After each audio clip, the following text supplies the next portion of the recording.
Over. Over. Ja. Rundt. Igennem. Træk. Situationen med de mange ankomne tyske flygtninge bliver stadig mere kaotisk.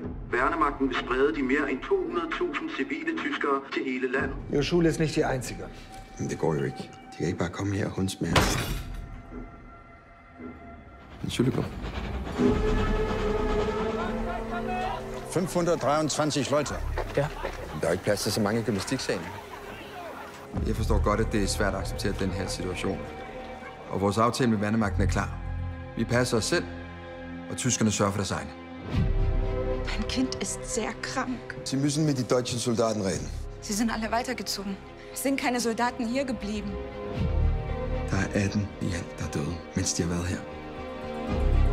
Det kan da ikke være rigtigt, at vi som højskole skal stå alene med det her problem. Hvad sker der med dem, der hjælper tyskerne? Den skal vi også tale med. Men hvor mange flere skal dø? Hvis jeg kunne, så sendte jeg alle sammen tilbage med det samme. Men det kan jeg ikke, på grund af de samarbejde med Værnemagten. Der er ikke tale om et samarbejde. Jeg kan ikke forsvare, at flere mennesker dør, men slet ikke børn. Vi skal ikke hjælpe dem mere, vel? Jeg er bange for, hvad der sker med vores familie. Jeg er bange for, hvad de gør med dig.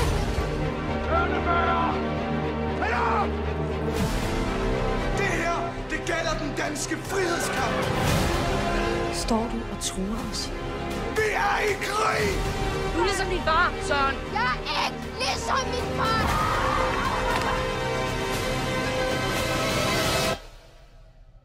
Hvad skal jeg sige til vores børn?